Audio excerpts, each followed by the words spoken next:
welcome back to the Final Whistle podcast. When we see the face and you hear the voice, you know it's Javon, and I'm back with another one-on-one with Javon. And today we have one of the Mavericks in the game.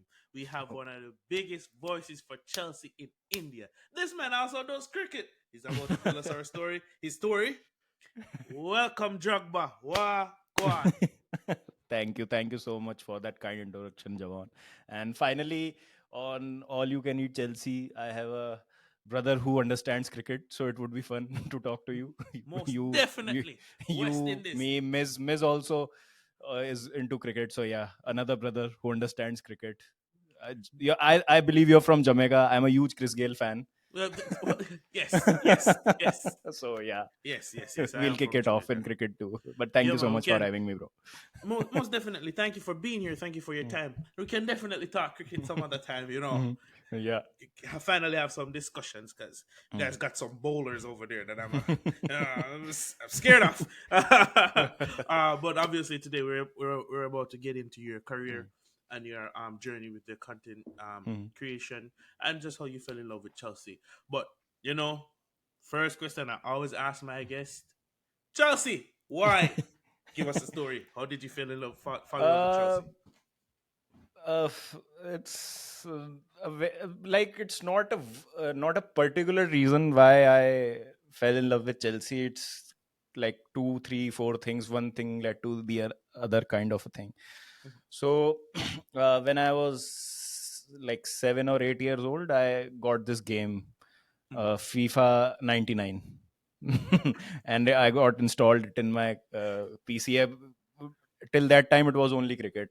We did Mm-hmm. not have football. Like, we did not have broadcast of any big leagues in India till Mm-hmm. that time. So I used to find a team who had blue jersey and should have a decent rating. Mm-hmm. So I found Chelsea in that game. So I used to play with Chelsea in every FIFA up to FIFA 2002, 2003, because Mm-hmm. blue was my favorite color. Mm-hmm. So always blue has been my favorite color. And when around 2003, 2004, when Premier League started to get broadcasted on Indian television, I got hold of Chelsea. It was that peak Mourinho Chelsea that we all saw, winning two titles back to back. So I was like, oh, this Mm-hmm. team is good outside of the game also. They keep winning stuff. Why not Yeah, support them? yeah. And as I followed Chelsea, I absolutely fell in love with Drogba. The way he won finals with us, and the way he used to clutch every time, he used to score big goals every time. And Mm-hmm. I used to like his tenacity, the way he used to shrug off defenses, used to Yeah. create chances for himself and just be the man in the attack. And Mm-hmm. you when you have Drogba, you will never feel defeated, or you'll always have that hope. Okay, Drogba is there, he's playing up front, he'll Yeah. win us the There's game for always a us. chance. There's Yeah, always a there's chance. always a chance. So like, so I all of these things made me fall in love with Chelsea. And yeah, here we are right now. Nice. So, what was what was the? I don't want to. Let me ask this question. What was the first game you watched on television where you were like, "Wow, this is football." I uh, like cricket, but hmm. this is football. uh, then I have to go before Chelsea, because before that I used to only watch international football, because that Mm-hmm. was the only football that we used to get over Mm-hmm. here in India. I remember England versus Brazil quarter final in the FIFA 2002 World Cup, when Mm. Ronaldinho scored that brilliant free kick against England. Yep. So that is my first vivid memory of watching a football match.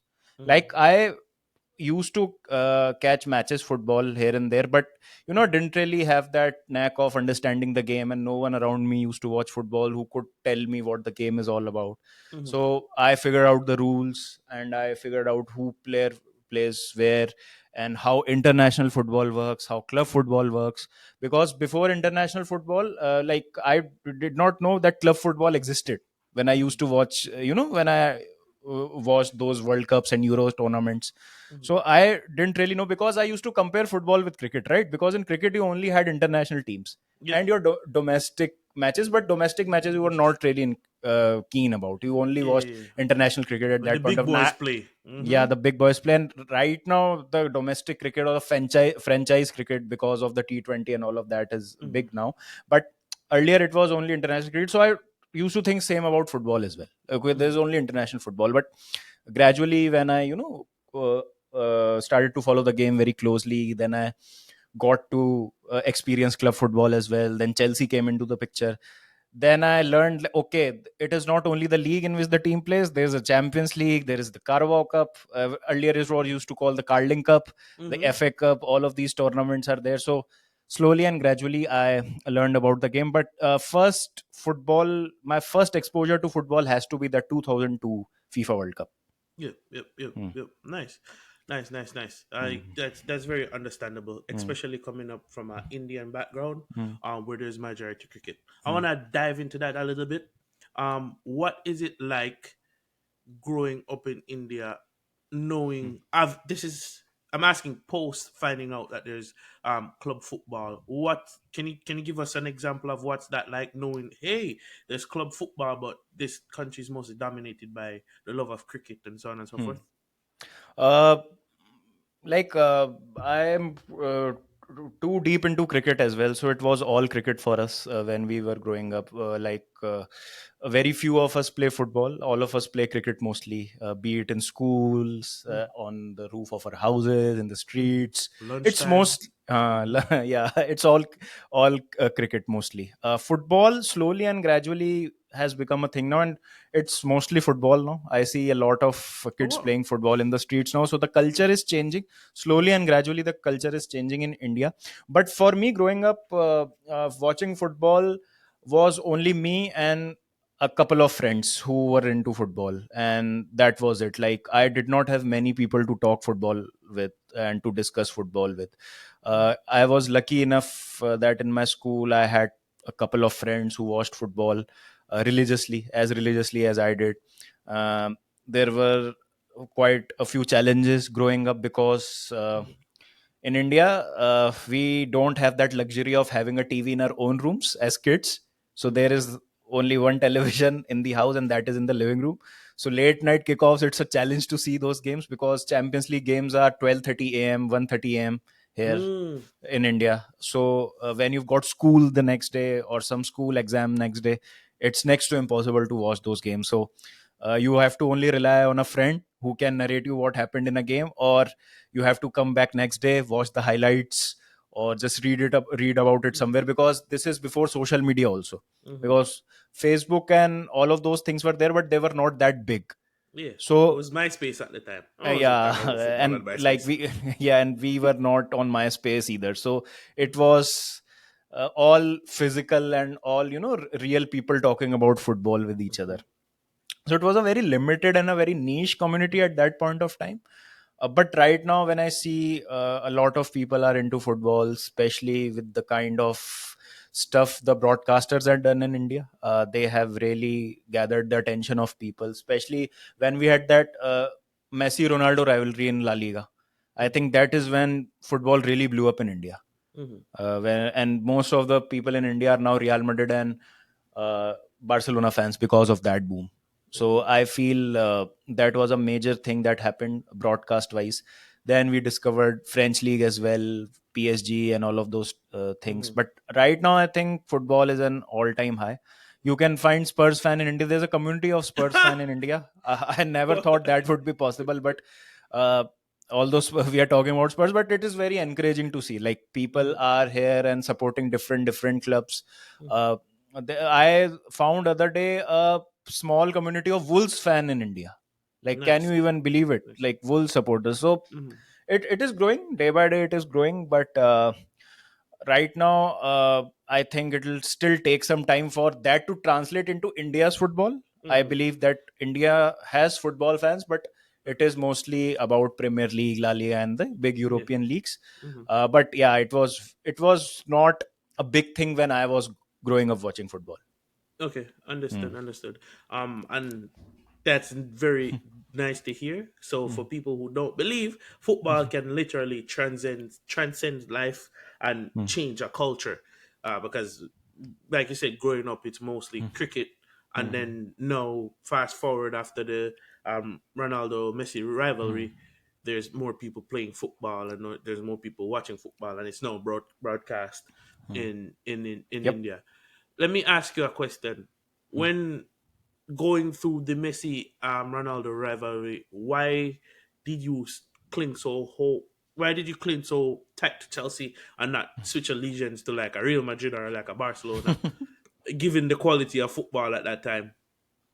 Uh, like I used to enjoy watching those teams play, but like it was already like 5 6 years of me being with Chelsea, being a Chelsea fan, and Chelsea used to do well at Mm-hmm. that point of time in the Yeah, champion. man. Like, yeah, Mm-hmm. we used to reach semi-finals of the Champions League for fun till around 2014, 2015. I remember, like every other season, we were in the semi-finals of the Champions League at least.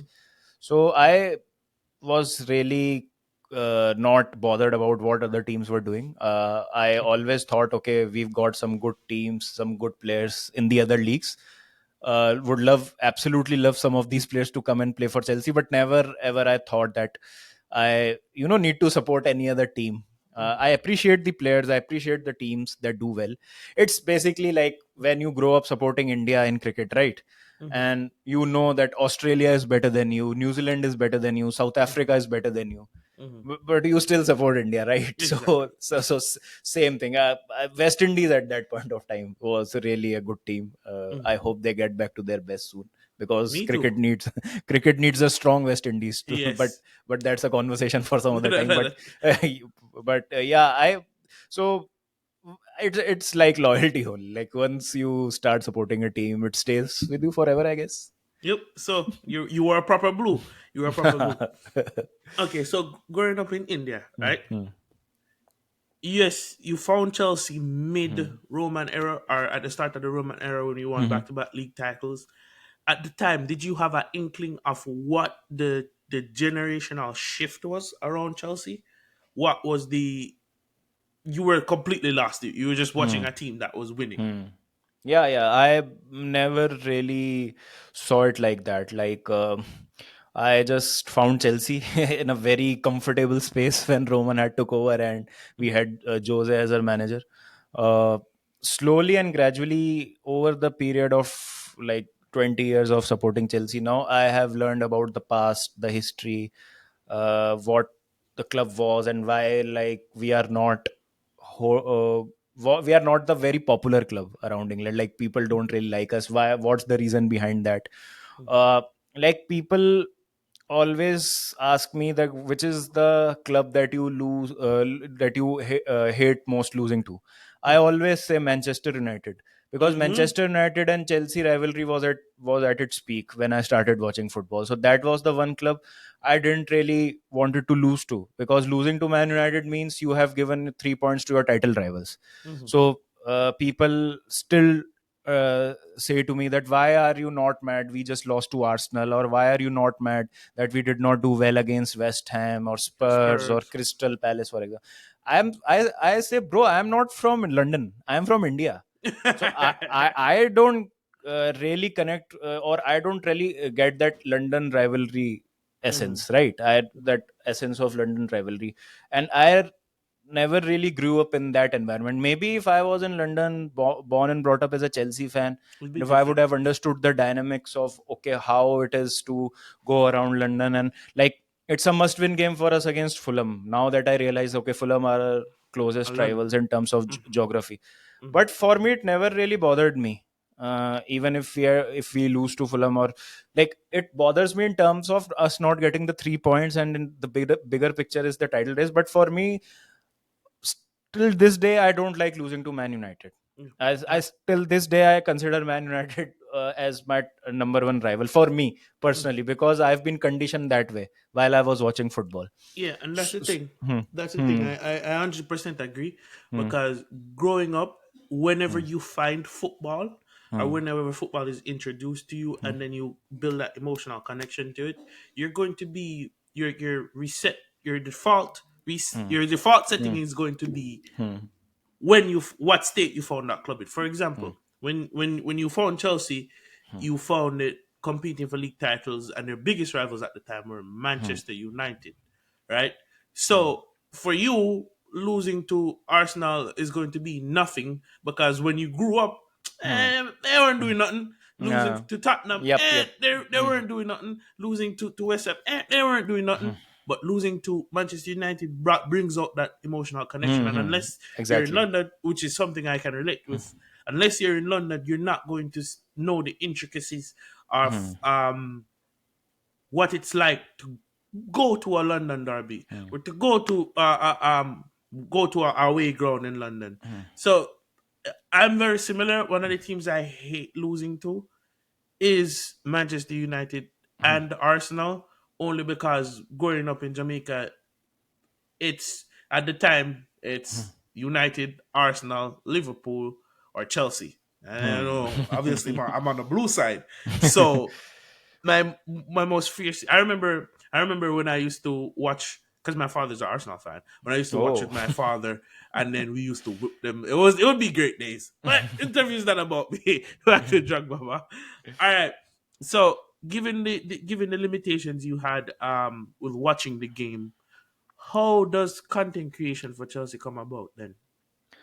It happened by accident, to be honest. I really never planned to do something like this full time, especially. So I was into a typical corporate job. I was a sales guy. Used to go out 6 days a week, try to sell stuff, and COVID happened. So Mm, when COVID happened, it was all lockdown. Uh, couldn't go out, couldn't do my job because we were not allowed to go out anywhere. So first lockdown, I did not do anything. I just waited that out, played a lot of FIFA. That's it. That's what I did in the first lockdown. The second lockdown, when the second wave of COVID came in India in 2021, it was really bad. And mhm, so again, a lockdown was imposed. And that was the time we were doing very well in the Champions League under Tuchel. mhm, mhm, So I had nothing to do, and I just thought, okay, let me try and talk about Chelsea games. mhm, And I used to really like George Benson and Eunice at that point of time. Like I used to mhm, watch their content a lot. So I was like, there are not much content creators who talk about Chelsea, or there aren't any for that matter, and barely any football content creators. So let me just try mhm, and give it my flavor to it, mhm, and just try doing something which I like, talk about football. mhm, So yeah, I just took my phone, I had a old phone. I think I had an iPhone 6 or 7, I don't know.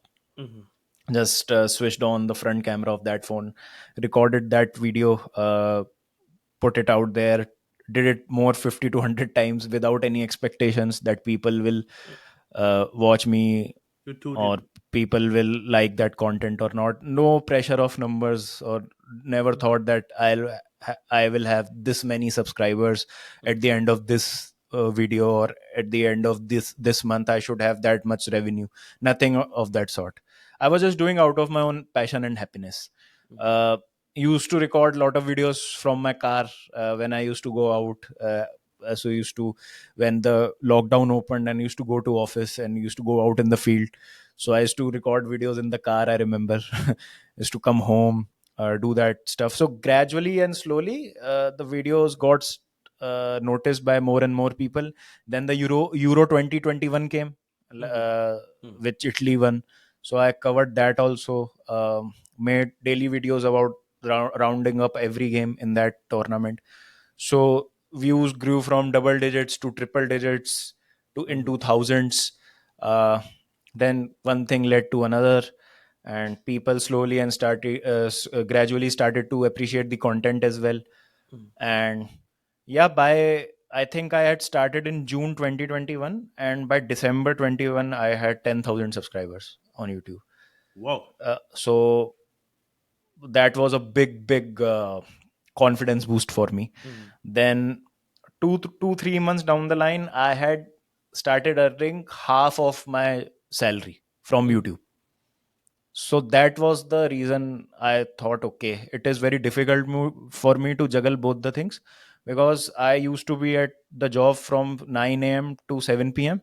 Then I used to come back home, eat food, and create content from mhm. 8 p.m. till 3 a.m. in the morning. So I was only getting 3 to 4 hours Yeah. of sleep every day. I did that for 6 to 7 months. Whoa. And I So know by the I, time you eat food, you just want to uh, go to sleep. yeah, yep. It was a grind, to be honest, but it was worth it in the hindsight now. Mhm. So I think April 2022, I took that decision to Mhm. quit my job and do it full time, because I was like, with only 20% of the effort, if I am able to earn half of what I'm earning in my Mhm. job right now, so Imagine let 100%. me give it a full try, Mhm. full Monty, a wholehearted try, and let's see where I end up.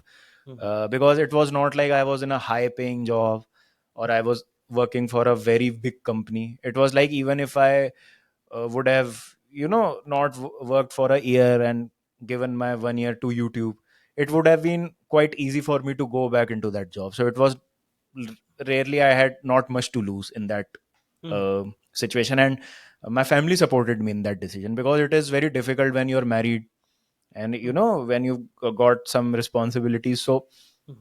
it is not a easy decision, like you're quitting your a secure job. Like, Mhm. does not matter how well or how less you are getting paid, but you're getting paid at least at Yes, the end it's of each month. guaranteed money. It's guaranteed money, so it's a very difficult decision to take when you come from a middle class background. So Mhm. uh, but yeah, thanks to God, thanks to everyone around me, my friends, family, everyone supported me in that decision, Mhm. and everything came about. So that was the point where I took that decision.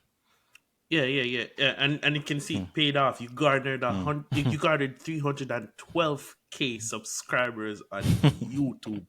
Man, I can't even imagine the type of work you had to put in and the amount of videos you had to put out and the amount of talking to yourself you had to go through.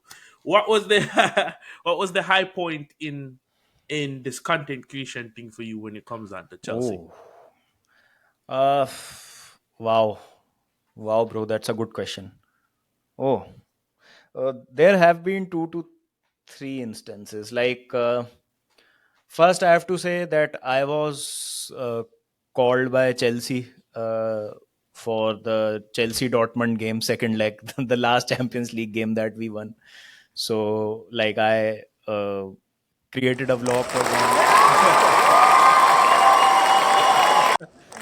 Thank you, thank you, thank you, thank you, brother. That's the So, dream, man. That's the uh, dream. Can you imagine you start out? I'm mm. sorry. Let me let you finish. I'm just thinking of that's a dream, man.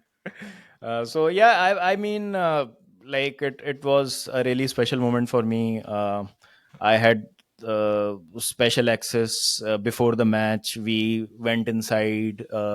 We were the part of the crew that laid tifos on the Mm, stands. So we did that before the game.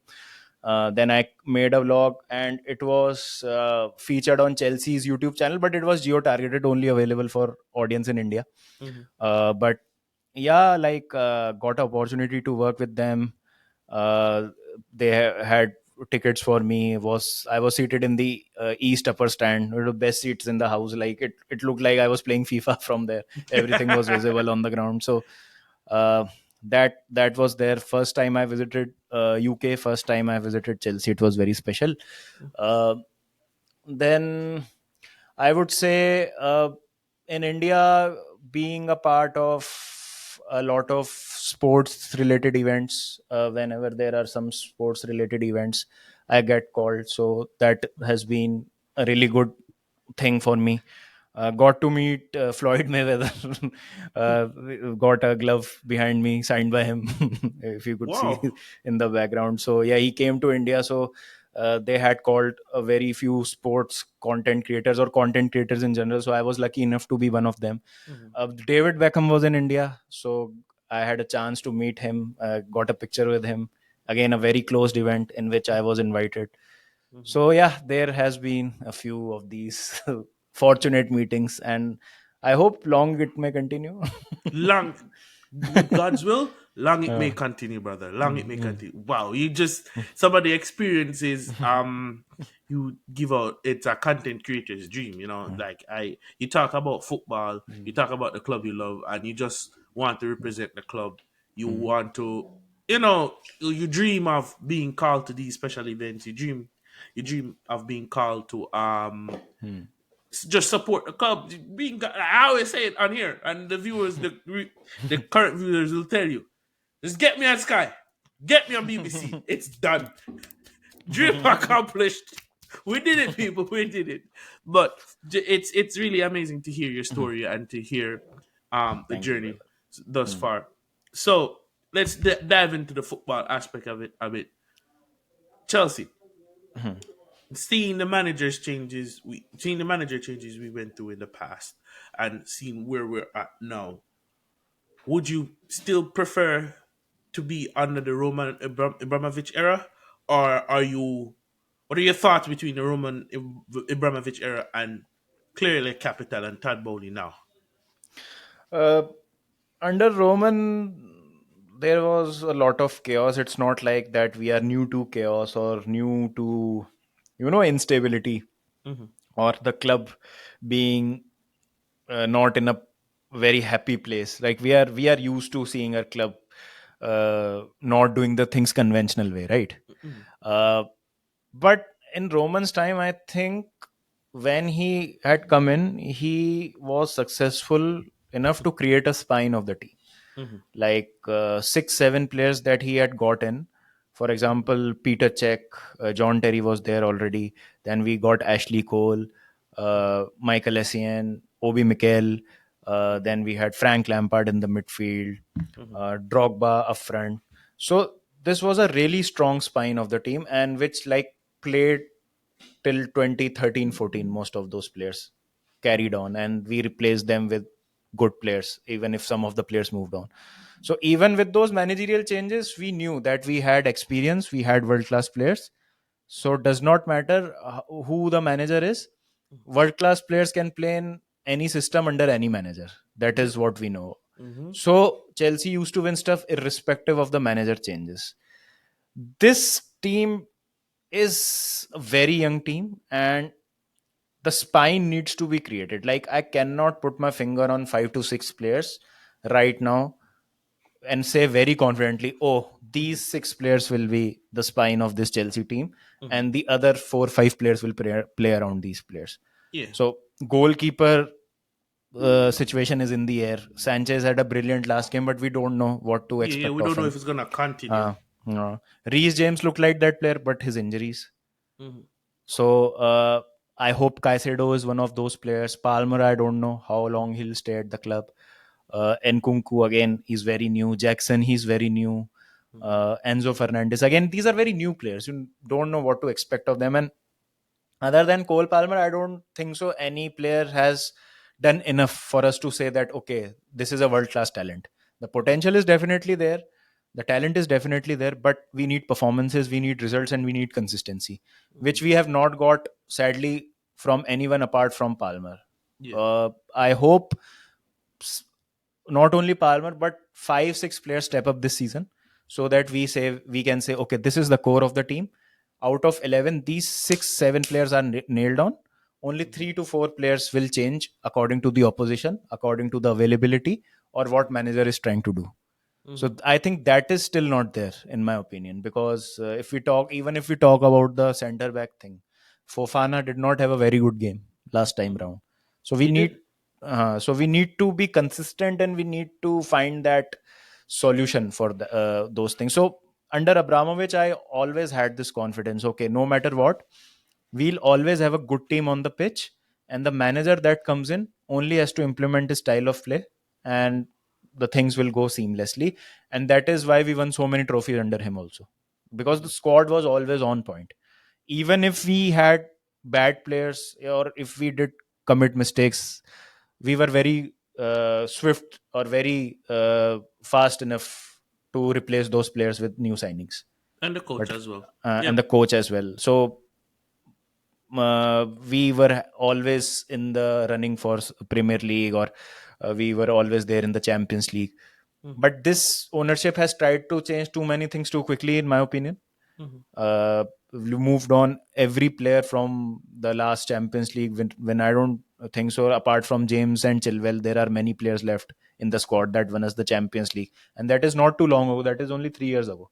Hmm. So I hope that what they're trying to do starts to make sense sooner rather than And later. later, yeah. But I hope of good things this season. I don't know why I have this positivity in me regarding this season, Same. and I really like Maresca, to be honest. So Hmm. let's hope for the best, bro. Yeah, there's definitely Hmm. hope for the best. Huh. I'm very positive when Hmm. it comes on to this season and how the season can finish. Yes, there's some concerns, but it's not necessarily enough for me to bring me more to the negative. Sam, I'm 100% positive. Question: let's take it back a bit, right? Hmm. During your time with the content creation, and firstly, before we even get to that, Hmm. during your time as a Chelsea fan, what was that first Champions League win like for you? Uh, okay. When I started watching football. Yeah. So that first Oh, Champions League win for us, the title in okay, 2012. okay, Yeah, 2012. Okay, okay, yeah. okay. Okay, okay. Oh, that was crazy, bro. Like I still remember, it was very hot in India. Like it was May Mhm. 2012, and it was very hot. But still, I was in my Chelsea jersey without any air conditioning, dripping with sweat. But I was watching the whole game, and it was unbelievable, to be honest, because we had so many heartbreaks in the past seasons, reaching so close, not winning the title. And I would argue that we had better teams than 2012 in the past who have Mhm. not won the We did. Champions League. Hmm. So losing out on semi-finals 3 to 4 times, losing that final in Moscow against United, oh my god, that was a Yeah, horrible that night was for. heart wrenching. Yes. So, and John Terry of all people missed that penalty. So it was a very weird time for us as a Chelsea fans. Uh, but I feel that 2012 season was destined for us to win that title. Like we were not playing very good football, and the way we did that, the way we, the whole campaign panned out Hmm. for us to win that title. Like the way we made that comeback against Napoli at Stamford Bridge, then the way we defended against Barcelona with 10 men in Camp Nou, Resolute that defending. resolute defending. And it was either Bayern Munich or Real Madrid in the final for us, Hmm. whoever had won that second leg. So beating Bayern in their own home. And you know what? If you look at the Ballon d'Or rankings for that season, and if you, I'm not sure about the Ballon d'Or rankings, but if you look at the FIFA Pro 11, that the best team that they make every season, Hmm. it's the only time in the history of FIFA Pro 11 that a team that has won the Champions League and not a single player from that team Yep. is in that 11. Yeah, remember Uh, we were uh, not uh, supposed to win that no, Champions League. we were not supposed to win that Champions League, and Drogba did something which only he could have done in Hmm. that final. Hmm. And like one chance, one goal, beating Neuer, Uh, scoring that goal against Bayern. Like when Muller had scored, I was like, okay, it's it's done, over. It's it's over. over, because Bayern were all over us. I think they had some 13 to 14 attempts Yeah, on and goal. they were on fire that season too. So they were nasty Unbelievable. that season. They were really good. And like I was okay. We have pushed down the can a bit too far. This Hmm. is how far our luck goes, to be honest. Hmm. And let's see what happens. But when Drogba scored that equalizer, I was like, okay, we are winning this. And Hmm. even when he conceded that penalty, by the way, Hmm. Drogba conceded two penalties, one in the final and one in the semi-final, Yeah. and both of them were not converted. So we were very lucky, Hmm. very lucky. Messi had missed in one in Camp Nou, he hit the post, Hmm. and I think Robin Hmm. penalties was saved by Peter Cech.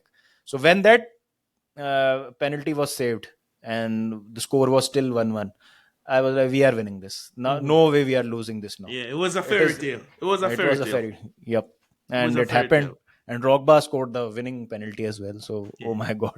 The way he fell to his knees after scoring that penalty, he was a part of me feels like he wasn't even thinking about the penalty. He was just thinking his emotions were already coming out because he knew he was gonna score. Man, I wish we had a striker like that today. So fast forwarding into 2020, 2021, you're doing content creation at this time. Chelsea are making a Champions League run. Talk to me. How did that go down?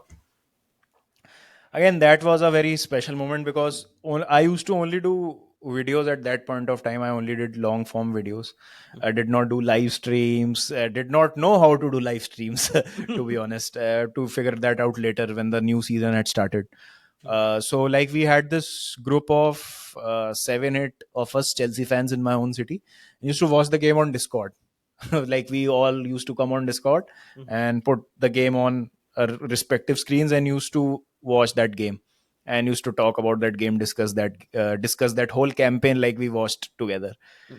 Uh, so that was again a crazy season. Again, when a manager got sacked, I was really heartbroken when Lampard was let go because I really love Frank Lampard. So I thought Mhm. that okay, he should have been given some more time. Mhm. But then Tuchel came in, won us over straight away.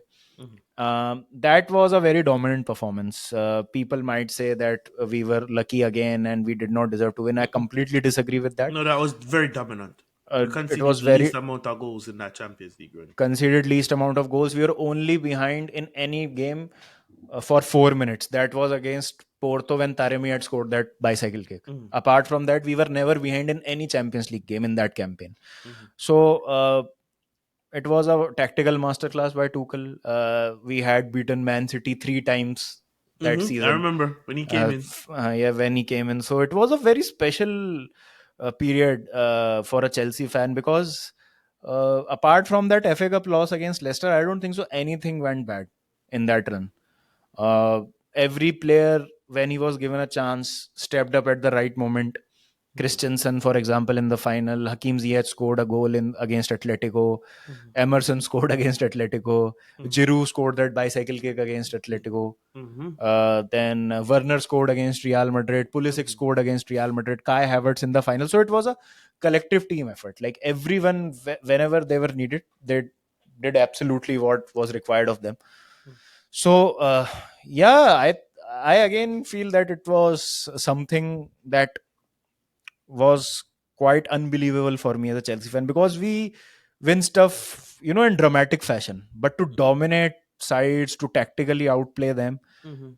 and to do that, it was really special for me. And yeah, I was again doing content creation just out of my own happiness, out of Mhm. my own passion. Did not know how to use this Chelsea Mhm. content to my advantage, or as a content creator, how should I package this content and present it to people. So it was not at that point of time when Chelsea were winning the Champions League that I was doing uh, a very good job of it. Mhm. Slowly and gradually learned. And since Euros only, after that I remember there were Euros after that Champions League, Mhm. then I started to create content consistently. Okay. Okay. Nice. Nice. Hmm. Nice. Nice. And that's what it's all about. Just the Hmm. passion Hmm. about doing, because that's why I started the Hmm. my podcast, Finals podcast. I Hmm. actually started I want to say 2 years ago, but I Hmm. was doing strictly audio form. I just wanted to talk Hmm. about football, man. I just wanted Hmm. to talk about football, and then one thing lead to the next. I'm here. You mentioned Frank Lampard from your era where you just started. Who were Hmm. some of the players that you resonated with for Chelsea? I've always liked that 5 to 6 players like that we always had, like Peter Cech in goal, Mhm. Ashley Cole in defense, John Terry, captain, leader, legend, Michael Essien. I really loved Michael Essien, man. Like he was a beast. I was so gutted when he used to get injured all the time. I think he could have had such a good career if injuries were not there. Obi Mikel later into his career became a very important player for us. For example, that 2012 Champions League Mhm. run, Obi Mikel was a very, very important player for us. I really not used to rate him that much, but uh, later on he became a very important player for us. Then Drogba obviously is my all-time favorite player. Mhm. Uh, Post that, Hazard, Ivanovic, really like N'Golo Kante. Um, Yeah, man, these are some players that I really love. Aspilicueta, oh, what a Mhm. player, man! Like So professional, so so professional. profi. I used to like Pedro a lot. Hmm. Pedro, I think, was a very underrated signing made by us. He Yeah, was a yeah. brilliant player. Pedro, Willian, uh, Oscar, I used to like, but I never really got this feeling that he'll be that big of a player for us. And Mm. I was a little gutted when we had to let go of KDB because of Oscar. No, no, Because no, no, no. For me, Oscar. Oh, Oscar, he broke my heart when he went to China because when he he was a good burst, player. He yeah, was a good player, but I was in awe of Hazard, so I felt that Hazard is the man always. yeah, yeah. But my thing is with Oscar is he broke through at a time where it was him and Neymar. Hmm. It was supposed to Hmm. be Neymar was supposed to be the prince, Hmm. Hmm. but Oscar was right there to help him. Hmm. You understand? So him playing that attacking midfield role, and if you saw they got on in the youth Brazil team, the Confederation Cup, and then when you saw how he started his career at Chelsea, him and Hazard, it was supposed to be magic, but this man chose money and went to China. I'm still let's go. Let's skip past Oscar. Now, get to right here. Um, but yeah, yeah, definitely. When it comes on to those players you listed, how did the name Drogbaba come about? Because you mentioned Drogba as your all-time favorite player. How did the Uh, name Drogbaba come about? my friends call me Baba. Baba is my nickname. Mhm, So Baba in India, like in some parts, it is used to address your elders, but in generally the part from where I am, uh, Baba is like dude. mhm, Okay, it's like, and Baba is also your spiritual leaders, so it can mhm, be used in multiple contexts. So mhm, Baba, that word is loosely thrown. So mhm, Baba is a nickname very common, which is very common in all of friend circles. So somehow I got nickname Baba. I don't know how, mhm, from very early on during my school days. mhm, And uh, I started to, like, I really, when I started to create content, I really wanted to have an element of Drogba in my name. I don't know why. mhm, So I was like, okay, let's keep my name as Drogbaba. mhm, Sounds unique, mhm, and let's see how it goes. So people really like that name. mhm, And yeah, it is like the culmination of two things mhm, that are really close to me, like my all-time favorite player mhm. and my nickname. So Okay, Drog Baba. nice, nice. I was curious about it the first Uh, time I heard it. I'm like, uh, what? This man is not from Ivory Coast. What is this? Yeah. So okay, that's nice to know. It's something that always puzzled me when it comes mhm, on to content creation at this magnitude, because the level of subscribers you have mhm. from coming from the background you're coming from, would you say you're one of the pioneers in content creation for India in terms of this sports page? uh, I won't say that I'm the pioneer, but I'm definitely amongst the first batch of content creators. That uh, is what I would say. Like there were two to three content creators already in the scene where when I had started creating content. So shout out to YJR and Talk Football HD. Like they are the OGs of the Indian football community. Mm-hmm, They had started to create content first. mm-hmm, Uh, but yeah, definitely, like they were also in their initial phase of content creation when I had started to create content. mm-hmm, So yeah, I would like to believe that I'm not the pioneer. Like I'm not the first guy who started creating content, but I'm definitely, I might be the fifth or sixth mm-hmm, in that regard, or among the first bracket or the first batch of content creators. And that might be a reason why we all got the first mover advantage as well. Like mm-hmm. when a new thing kicks off, or new content creation or any genre kicks off, so the first movers always get that extra bit of love, extra bit of attention. So Mm-hmm. maybe that is something that really helped us also. Okay. So yeah, I would say that right now there are a lot of content creators, and it is very good to see that everyone is creating content according to their own uh, whims and fancies. It's really nice to see. But if I talk about myself, I think so. Yeah, I'm amongst the first people. Mm-hmm. Man, I Hmm. would I not knowing much about the Indian background and football and and content creation space, you're definitely the first that pops up. like Mhm. from the whole continent. You're man, I still can't get over how much subscribers you have on YouTube. What's that like knowing that you're the biggest Chelsea content creator from that space? What's it like knowing that if anything Chelsea related come in that side, you know you're going to get that call to represent or support the club?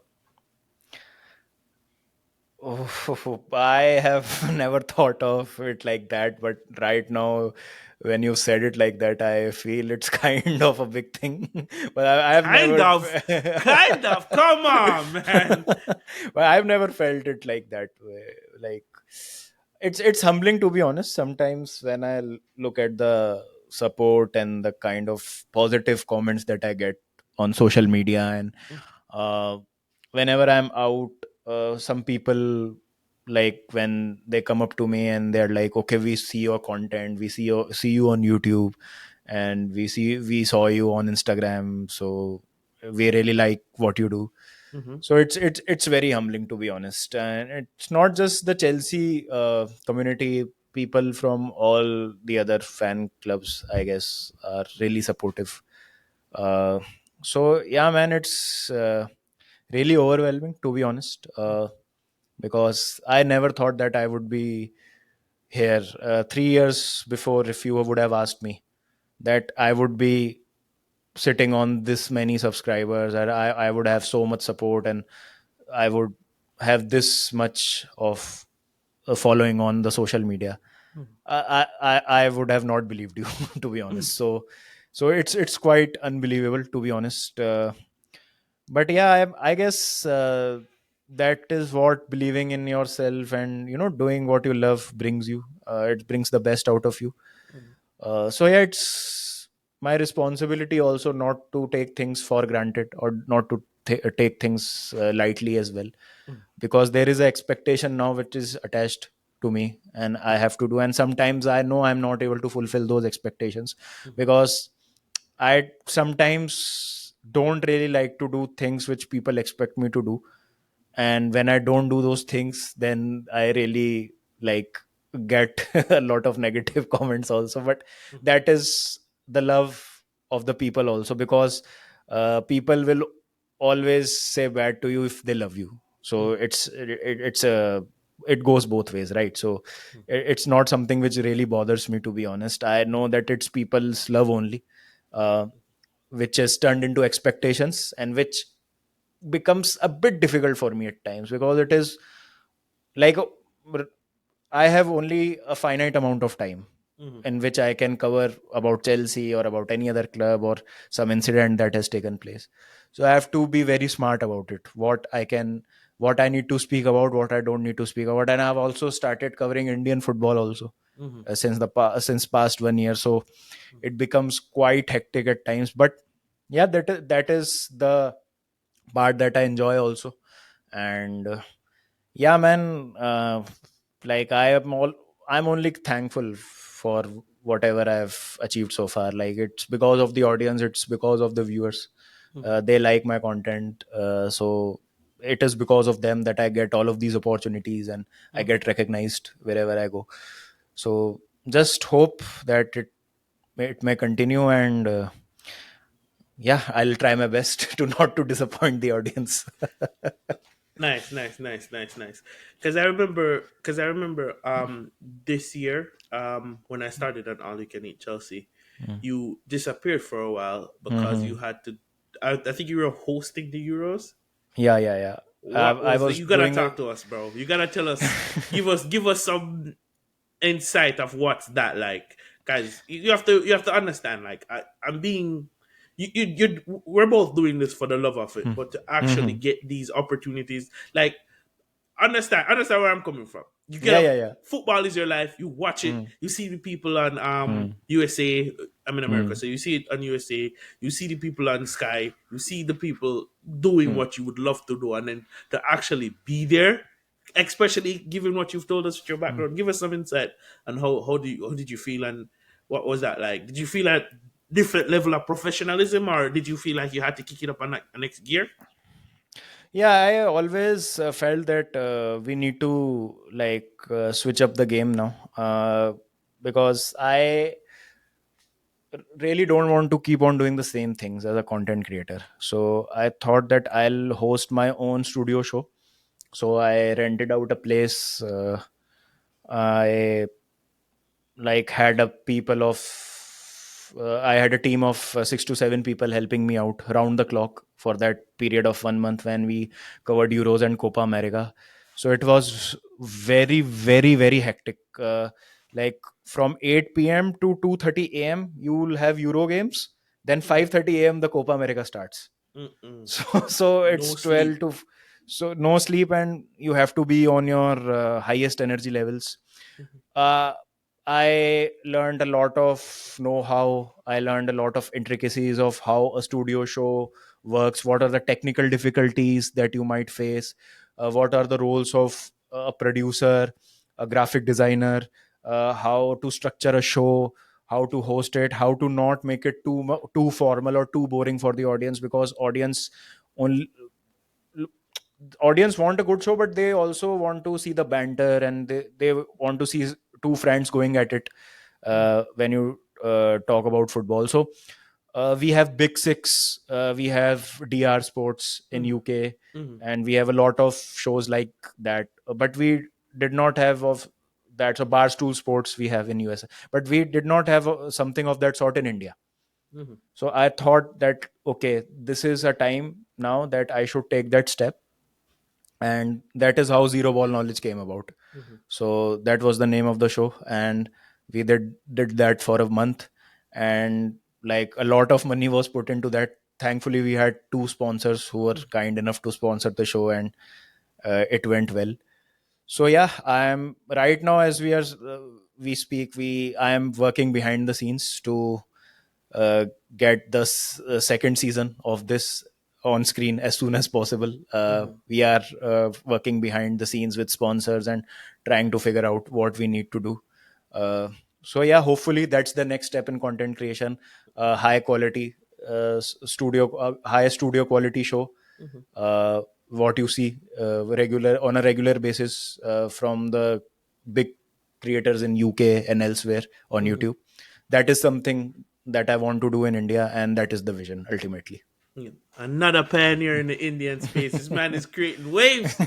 This man is creating waves, man. I love it, loved it, love it, love to hear it. I always ask this question during the interview, sometimes during the interview. If you could sit down with before we even get to the current Chelsea board, what do you make? What is your honest opinion, or what do you make of the transition in football? Now, what I mean by that, you grew up in that era where, or you got introduced to football in that era where there's lots of skills, flicks, tricks. There's more maverick players than not, because we could list them off. We got from Zlatan to Neymar to Messi to Ronaldo. What do you make of the transition in football from that style of play and having more mavericks to like take over the game to now where it's more systematic and tiki taka and beautiful football and there's less mavericks in the game? I think that the individual expression is dying day by day. The players are not being allowed to express themselves. The biggest example of that is Jack Grealish. Like Jack Grealish was what he was in Aston Villa is a completely different player to Mm-hmm. what we Two see him in different Jack Man. Grealish. Absolutely, and he's just the tip of the iceberg. Like we've seen a lot of players, not being given that freedom and not being allowed to do what they're good at doing. Now the reason for this is people who have not played football themselves are coming into coaching from a very young age. Like you would see Mm. a 23, 24-year-old coach Mm. who has never kicked a football, but he has that bookish knowledge Mm. and he has learned everything from the book. So book will not tell you to do two step overs, Mm. body feint, create space for yourself, open the body and try to hit it in the top corner. A book will never tell you that. Mm. Book will always tell you be in the right spaces, cover your man, cut passing lanes, uh, always find the right option. So young kids are being trained out of that. Mm. And for example, suppose if a 12 or 13-year-old Messi would have been told that, okay, you have to only pass it backwards or sideways, or you have to pass it to the man that you see is free or is in a better position, would have we seen the Messi that we see today? Or would No. have we would we have the players that we have today in the, Mm-hmm. like the Mavericks that you spoke about? Mm-hmm. So that is something that is there, but unfortunately that's the reality. I mean, you'll see less and less of those players with individual skills, and those players like earlier in Premier League, you had all the teams with at least 2 to 3 players of that sort. Mm-hmm. Right now there are only 5 to 10 players in the whole league, which Mm-hmm. you really like to see. And if those players don't have a good output, then they are simply branded as this players who is these players who only do tricks when it is not really required, and ultimately leads to nothing. Mm-hmm. For example, Newcastle had Alan Saint Maximin. So Mm. he's is a And player, they let him go. and they let him go, and he's in Saudi currently. But I think Alan Saint Maximin 10 years earlier would have been a different player. Like Mm-hmm. he would have been regarded very highly by the other teams. But right now, no one wants risk takers. Everyone wants safe players. Most of the coaches want safe players. But I think that unpredictability, that adventure is what makes football football, right? Like Mm-hmm. that is something which makes football enjoyable. Mm-hmm. So unfortunately, that is the thing which is a reality right now, that Mm-hmm. coaches are discouraging kids from expressing themselves on the field, Mm-hmm. and hence we see a lot of methodical play and a lot of tactical build-ups, and rather than just players taking on 3 4 5 players and scoring that wonder goal. So you'll see a lot of long rangers, you'll see a lot of curlers being scored still, but you'll rarely see a player cutting 5 6 7 players, Mm-hmm. taking on the whole team and scoring that goal. That Yeah, has man. disappeared completely from the game. Yeah, I haven't seen that in a while, if I'm being uh, honest. Last player that I mm, saw to beat people on the run, 3 4 people on the run, was Madueke in that mm, Aston Villa game last year. mm, And it's mm, not like he finished. mm, It's not like he scored a goal. So yeah, you're 100% right. Do you mm. think we will ever get to a point where we start seeing those players again? I always think everything is cyclic. Mm-hmm. It's also cyclic. Once this thing dies down, when once the players are being found out, the systems are being found out, I'll again resort to individual brilliance, Mm-hmm. and this individual expression that I'm talking about will be encouraged. Mm-hmm. But right now it's the era of the safe passes, the tiki taka, the playing out from the back, possession based football, and all of those things. See, the park the bus is gone. Like rarely you Oh, see a I team. kind of miss that. If I'm being Yeah. honest, I'm kind of miss that. And bro, you rarely see a team successfully parking the bus Mm-hmm. these days and getting away. Like earlier, Chelsea used to score a goal and it's game over. 1 It's nil and the over. game, it's It's over. over. The game is over. But right now, because of that, you could say, okay, the style, when one style evolves, the other style becomes obsolete. Mm-hmm. So because of that methodical play, that possession based football, and the quick transition of ball, and quick passing sequences, park park the bus has become ineffective. Mm-hmm. That is why Catenaccio is going Mm-hmm. out of fashion slowly and slowly and gradually. The Italian defenses that we used to rave about in Mm-hmm. 80s, 90s, and mid 2000s. Oh, this is a Yeah. very good Italian team. Like there is a record. I think there is a season in which AC Milan scored 36 goals Mm-hmm. and won the league Yep. because That the they whole had such a transition strong is defense. changing. The whole Yep. transition is changing. Uh, Like when people remember to be regarded as one of the best defender in the past, you had to play in the you had to play in Italy. That yep. completely changed. Even though Hmm, Italian teams have changed to be more hmm, free scoring and try to score more goals. Their average league goals are hmm, rising on a year in year out basis. hmm. So you're 100% right when it comes down to that. Yep. Yep. So I hope that we get to see it Mhm. I miss Park the soon. Bus, man, because some Hmm. of these teams now could use it. us now could use the parking the most. I'm telling you right now.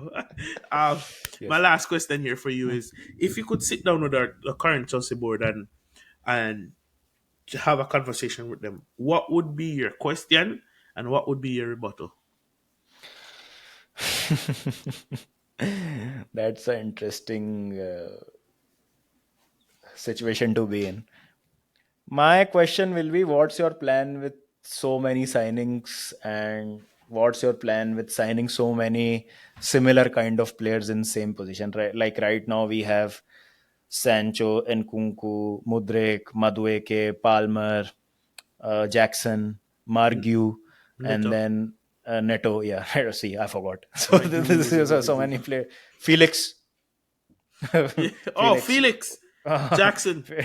Yeah, so uh, Esteva Willian is due to come in. Candy Pies is due to come in.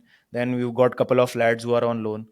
So what's the actual plan with these signings? And like, are you absolutely sure that what you're trying to do with getting these many forwards and giving them these big contracts, signing them for these huge fee? Like, for example, I still can't understand Mudrik signing till this day. Like, To why we this needed day. Mudrik? And it's not like you got him for 15 or 20 million. You had to pay 60 plus the add-ons, take it up 70 plus add-on, take it up to 90. Mm-hmm. So it's a huge money signing. Like, we could have got two really good defenders for 70 million. Mm-hmm. That's what I feel. Mm-hmm. So what's the plan, and why are you changing so many things so quickly? And do you think that directors are accountable for the hits and misses? Because I've seen you change managers, I've seen you having conflicts amongst yourselves, but have you ever put the directors on the grill and asked them that your managerial appointments is not something that we had wanted, and the players that you've signed, do you really have a plan, and what's your vision going forward? Are you like, obviously if I am there, I cannot be very straightforward about it, but my whole point is to ask them, are you really ambitious about the trophies? Do you really have a vision about winning, or you are all about the money and running it as a profitable organization? Like, what are you here to run it like a business, or you are here to win trophies? That will be the essence of my question. Mm-hmm. Okay. And what would your rebuttal be uh, to Rebuttal what as they've in, done so far? I'll be like, the 2 seasons without Champions League football is not good enough, Not acceptable. is unacceptable at Chelsea. uh, no experienced players leads us to not doing well in the cup finals that we have played in the last 2 seasons. Then all your eggs in are the inexperienced players basket, and this amortization thing that you have, employed. So will we ever sign some experienced players who are around 27, 28, 30 in their prime, to just give this team a semblance of calmness and that leadership? Where does the on-field leadership come from? Are you just backing on luck, or simply you are just letting the team play out themselves and finding that captain material or that leader amongst themselves, or there is a conscious plan about this? So uh, I would like, I would ask them, why did you sack Tuchel in the first place? Like, what was your issue with him? Mm-hmm. And getting in Graham Potter at that time when Nagelsmann was available, Luis Enrique was available, Hansi Flick became available, you went for another inexperienced coach, or rather you went for Pochettino, and then you went for an inexperienced coach when all of those were available. So I don't really want to say anything bad about Maresca right now, Mm-hmm. but the way Hansi Flick is performing in Mm-hmm. Barcelona, Nagelsmann, we all know, is the highest rated young manager right now. Yeah. Luis Enrique, I really like that guy. So Yeah. why don't you go for experience, and what is it with you trying to find that right guy who can work according to you? So what is that according to you? Like, what Mm-hmm. is your vision? Again, brings me to my question, like, what is your vision Mm-hmm. which makes Maresca the right appointment, Mm-hmm. and let's say someone like a Hansi Flick or a Nagelsmann or a Luis Enrique does not? Mm. So what is the gap over there? So, and are you sure that this is the project manager that we need? Because if we don't qualify for the Champions League, I would again tag this season as a failure also. Yeah, it So, definitely, definitely, hmm, definitely. Yeah, those are good. Those are some hmm, good questions, and those are hmm, some good rebuttals. But hmm. Drogbaba, thank you for stopping by. Thank you for passing through Thank you so much, bro. to the Financial Podcast, man. Please, people, remember to like, share, subscribe. I'm on the road to 1,000 subscribers. I always said once I get to 1,000 subscribers, it's over because I'm gonna celebrate like it's my birthday. But thank Oh, you guys for nice. listening. Like, share, subscribe, send it to a Hmm. friend, and Drogbaba, you want to tell the people where to find you? I think they already know, but you want to tell people where to find you? Thank you so much, bro, for having me on. First of all, it's a great conversation, and not really I talk about myself. So thank you so much for No. giving me a chance to reflect back on my journey. Mm, So it was a quite a special conversation. Thank you so much. I really enjoyed it. So yeah, Drogbaba on YouTube, Instagram as well. We have a cricket channel also called Cricket with Baba, and mm, hope to see Javon mm. on both the channels very soon. Cricket, Most especially, I'm really definitely. excited, really excited about the cricket bit. To be honest, like Chelsea, we get to discuss with Matisse, but cricket is something that I would really look forward to talk about some West Indies cricket with Javon. Yeah, So most yeah, definitely. keep supporting, and thank you so much for the love and affection that you've shown. No Thank problem, you no very problem. much. Bless, bless. And who knows? I may be calling in into the zero knowledge football.